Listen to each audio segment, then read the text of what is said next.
Citizens of the new state of Ghana gather for the celebration marking their day of freedom from colonialism. What was once the Gold Coast, a British colony, now becomes an independent commonwealth. Vice President and Mrs. Nixon represent the United States at the three-day festivities. Native dances and games mark an event of historic importance since Ghana becomes the first Negro colony in Africa to gain its freedom. Premier Kwame Nkrumah chats with Representative Adam Clayton Powell of the U.S. as Ghana's new army passes in review before the American-educated Premier and Deputy Secretary Ralph Bunche of the United Nations.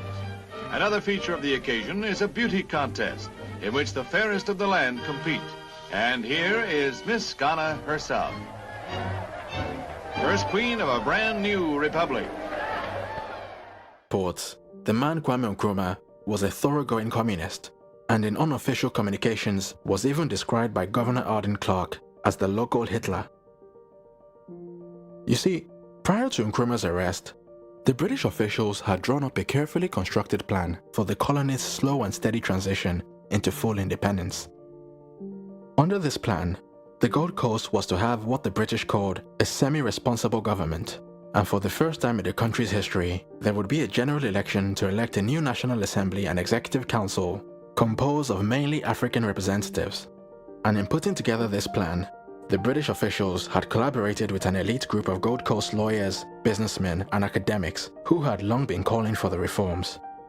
Referred to by the British as men of property and standing, this group of Gold Coast elites had formed the nation's first major political party in 1947, known as the United Gold Coast Convention, and their campaign slogan was self-government in the shortest possible time. Their leader, Dr. Joseph Boachier Danquah, was highly respected by the British and many within the emerging Gold Coast political elite.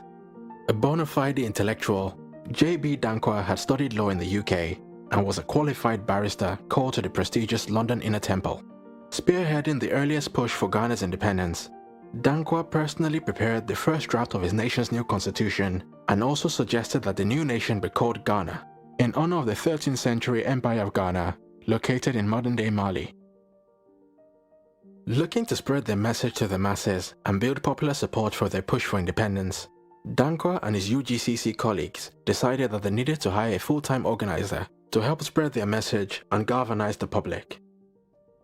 It was here that an unknown activist named Kwame Nkrumah was recommended to them. Nkrumah at the time had been out of the country for 12 years, pursuing his studies in the US and England, and although he was neither rich nor well-connected, he was politically ambitious, highly motivated, and hungry for change. While in the US, he had earned degrees in economics, sociology, and philosophy, and although he had moved to London in pursuit of a law degree, he got completely distracted by activism as he befriended a number of prominent British communists with whom he regularly participated in anti-colonial protests.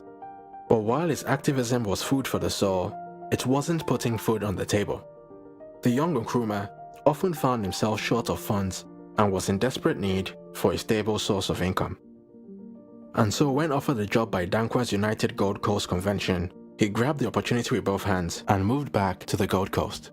Nkrumah, Danquah, and the other founding members of the UGCC, Ebenezer Akwaje, Edward Akufo-Addo, Emmanuel Obetsebi Lamte, and William Ofori-Atta, would all be collectively known in Ghanaian political folklore as his 3-year sentence was actually composed of 3 separate terms of 1 year each. Nkrumah announced that he would be running for office from his prison cell.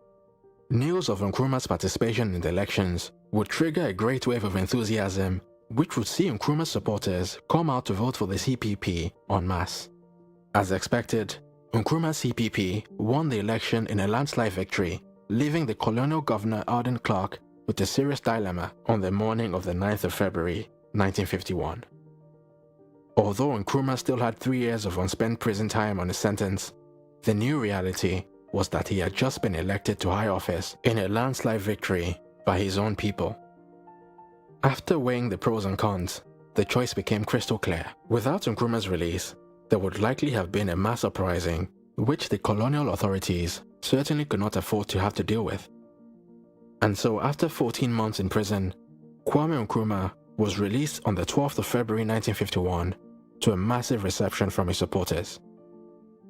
Within the space of 2 days, Nkrumah had gone from convict to prime minister.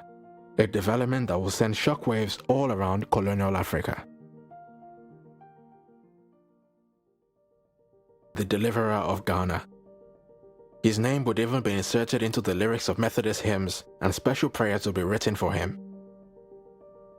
From morning till night, his home was constantly visited by people seeking help on anything from marital disputes to financial assistance, sickness, and even infertility. But no matter how busy he was, he always tried to find time for them, and his entire life would be devoted to his work and his politics. A pure introvert who neither smoked nor drank, his only real indulgence would be his love for classical and high life music.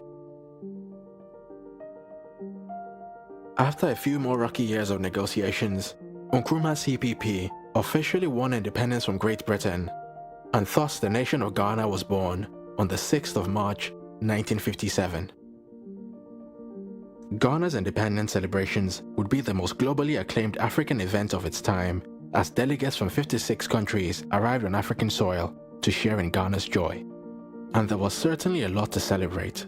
As of independence, Nkrumah's Ghana was one of the richest tropical countries in the world, with an efficient civil service, an impartial judiciary, and a growing middle class. Its parliament was filled with arguably the most competent politicians in Africa, and although the Prime Minister himself had only 6 years' experience in government, he was highly respected for his vision and had the backing of his entire country. As the #1 producer of cocoa in the world, Ghana had huge foreign currency reserves which it had built during the 1950s cocoa boom, and also had large reserves of gold, timber, and bauxite. Nkrumah's vision, however, would be much larger than just the liberation of his beloved Ghana. His life's mission was to oversee the creation of a borderless African superstate, in which all the French, British, Spanish, and Portuguese colonies would break free from colonial control and unite under a single Pan-African government. And despite the vast religious, cultural, and ethnic differences of the various nations of Africa, Nkrumah did not see his Pan-African goals as some distant objective to be gradually achieved over the course of several generations. Instead, he was fully convinced that with the right level of political will and dedication, his grand vision could be achieved within his own lifetime. Ghana's capital, Accra, was to become a center of African liberation from which nationalist leaders from all across colonial Africa could come to draw support in their various independence struggles. In his Independence Day address, Nkrumah would proclaim in front of large crowds that Ghana's independence was meaningless if it wasn't linked up with the total liberation of the African continent. And in 1958, he called a meeting of some 300 representatives from all across Africa for the All-African People's Conference. Some of a few big names in attendance were Tanzania's Julius Nyerere, Zimbabwe's Joshua Nkomo, Zambia's Kenneth Kaunda, Hastings Banda of Malawi, and Patrice Lumumba of Congo. The event was hugely successful, and in the subsequent years, many of the attendees went on to successfully push for the independence of their respective countries. Also began the construction of a dam on the Volta River, which upon completion would provide water for agricultural irrigation and provide electricity for nearby factories and neighboring countries. His government also heavily invested in nationwide projects for the construction of free schools, universities, and hospitals, which would further solidify his image as a true man of the people. Blending together ideas drawn from Marx, Lenin, and Mao, Nkrumah created a state ideology which he called Nkrumhism. He also established an ideological institute where he employed a number of foreign socialist thinkers to work on developing elaborate political theories and policies based on his socialist philosophy. And after initially struggling to clearly define what Nkrumhism was and how it was any different from other Marxist socialist ideas, the Kwame Nkrumah Ideological Institute eventually concluded that Nkrumhism was an ideology for the new Africa, independent and absolutely free from imperialism, organized on a continental scale, founded upon the conception of one and united Africa, drawing a strength from modern science and technology and from the traditional African belief that the free development of each is conditioned by the free development of all. But despite the elaborate theoretical framework of Nkrumhism, its real-world application would ultimately fail to produce the socialist paradise envisioned by Nkrumah and his political scientists.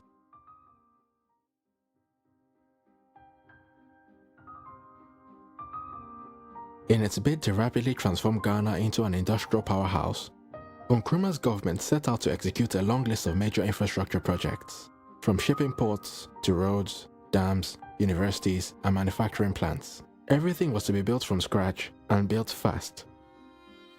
The problem, however, was that not many local companies could actually bring these projects to life, and so rather ironically, most of the contracts for these major projects needed to be advertised to the very same foreign companies that were regularly denounced by leading members of the CPP. To make matters worse, the award of these contracts was quickly hijacked by corrupt officials, and many key members of Nkrumah's government would grow filthy rich by charging bribes from foreign companies and allowing them to inflate the costs of government projects in exchange for kickbacks and other advantages.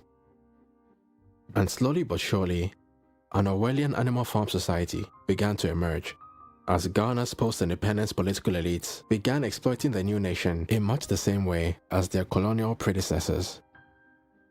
Pursuing his goal to make Ghana a model socialist society, Nkrumah publicly declared that his government would work towards a complete ownership of the economy by the state.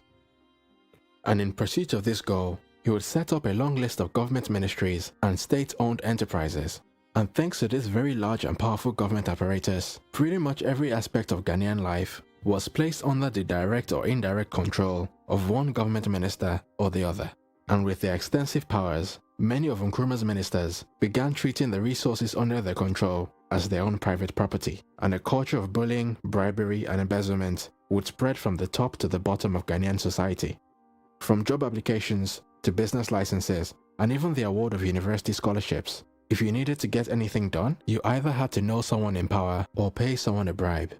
Despite publicly preaching about socialist virtues like solidarity and collective struggle, many of Nkrumah's ministers began flaunting their wealth and living very lavish lifestyles.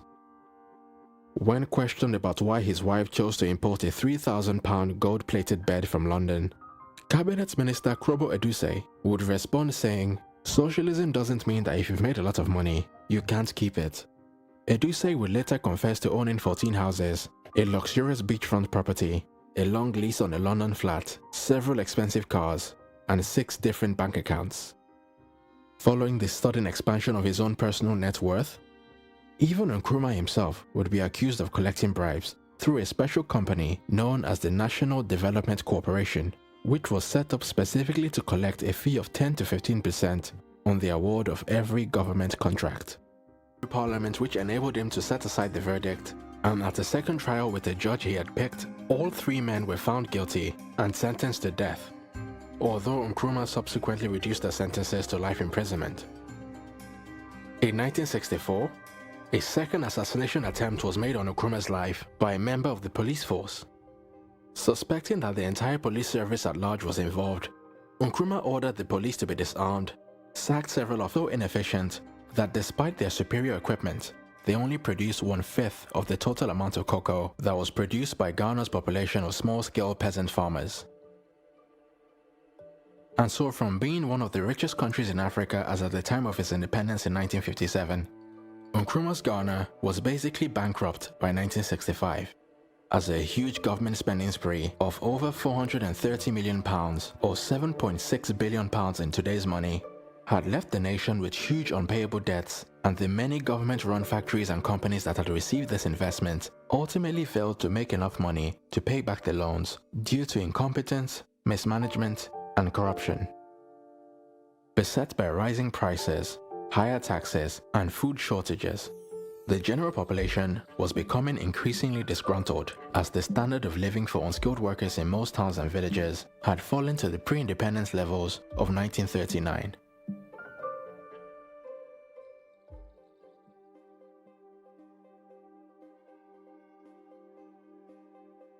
Nkrumah's Pan-African ambitions would also suffer an equally somber fate. Despite investing a great deal of energy and resources into trying to convince other newly independent African states to come together to form a united government, Nkrumah made very little progress, as major African leaders such as Nigeria's Tafawa Balewa and President Felix Houphouët-Boigny of the Ivory Coast were diametrically opposed to Nkrumah's grand vision. In addition to their disdain for Nkrumah's socialist philosophy, The likes of Balewa and Houphouët-Boigny simply did not believe that the vastly different peoples of the region could integrate as quickly and as smoothly as Nkrumah had envisioned.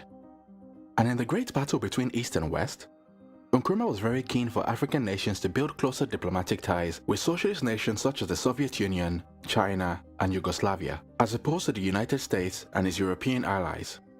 In 1961, the president of Yugoslavia, Josip Broz, was invited for a state visit to Ghana, and after officially establishing diplomatic ties with the People's Republic of China, Nkrumah even changed his dressing from the classic Western suit and tie to the Chinese Zhongshan suit, which was made popular by China's Chairman Mao.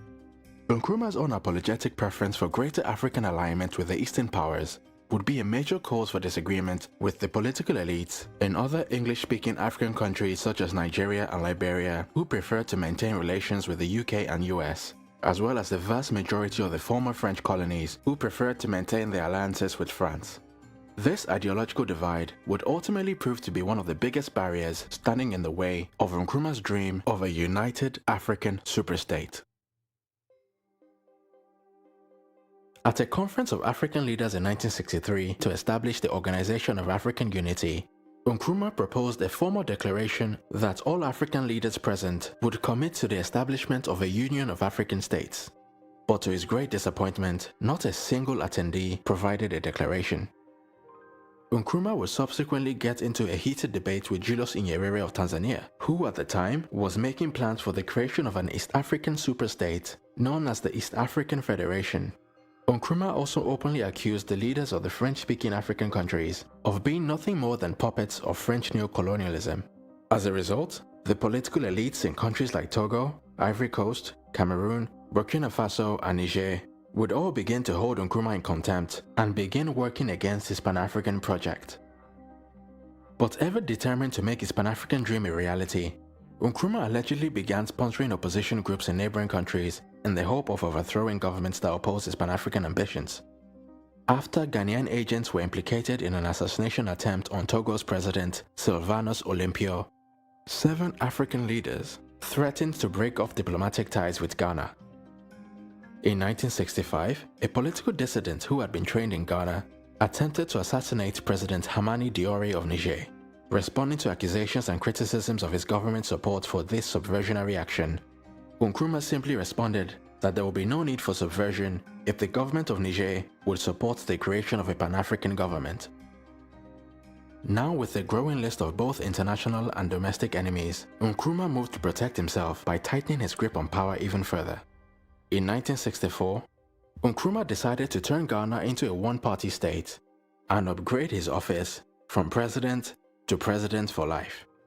Nkrumah's proposals were presented to the Ghanaian people in a referendum, and according to the official figures, a brow-raising 99.9% of the electorate voted in favor of the government's proposals. As president for life, Nkrumah brought even more government functions under his direct control, from higher education to foreign trade, defense, and even lawmaking. As a side project, he also built his very own private zoo where he kept, amongst other things, a lion he received from Emperor Haile Selassie of Ethiopia, a hippo from President Tubman of Liberia, and a boa constrictor which was sent by Fidel Castro of Cuba. Job 600, an office complex which was purpose-built for the 1965 Organization of African Unity Conference at a total cost of £10 million, which in today's money would amount to just over £165 million. Despite the growing national debt, failing state-owned factories needing raw materials, public hospitals lacking medication, and many Ghanaians queuing for food in towns and villages across the nation, Nkrumah believed that the construction of this building was a top priority, as it would one day serve as the government headquarters of Africa's united government. As usual, Ghana's state-owned media hailed the construction of the building as another great achievement, and Nkrumah himself publicly boasted of the state-of-the-art building, which had 60 self-contained luxury suites, a banquet hall capable of seating 2,000 guests, and a beautiful water fountain display.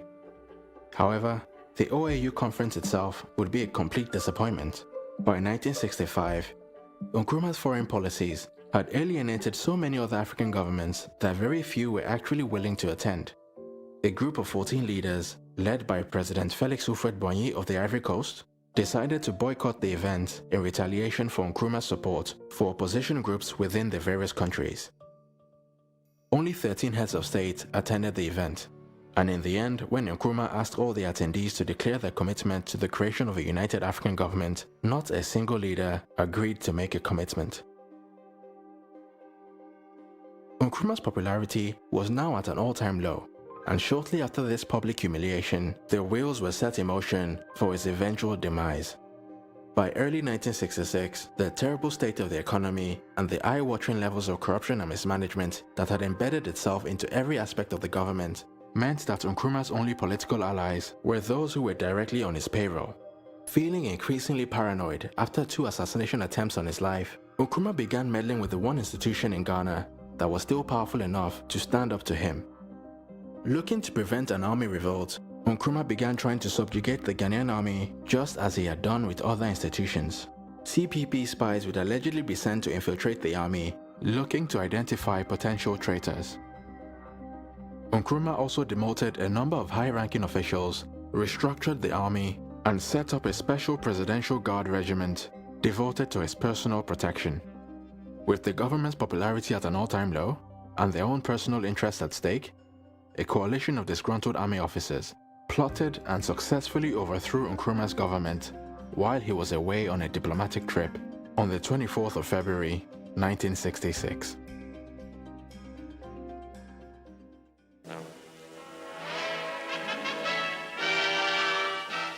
India's Prime Minister, Mrs. Indira Gandhi, meets President Nkrumah of Ghana. That is, he was president at the moment these pictures were taken. 2 days later, he was overthrown in a coup by military forces. Nkrumah was on his way to Peking to end the war in Vietnam, he said. It was on the day after his arrival in the Red Chinese capital that he heard the sad news he was out of a job. Ghana had been one of the first African nations to gain independence, but her days of democracy were short-lived when Nkrumah elected himself for life, jailed all his foes, and began a despotic rule. How many people do you know of who died in detention? Well, at the time I went, I didn't know the real number, but later on, when I was there, the period I was there, I think about say between 10 to 15 people died at the time I was there. How were you treated here?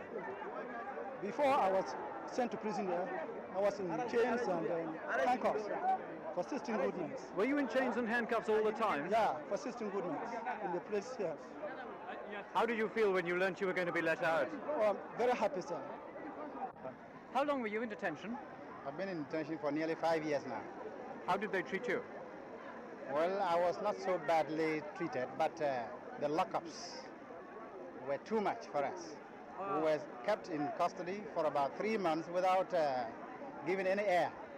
What about the food and general treatment? The food is generally poor, very, very poor, and had caused a lot of illness to many of us.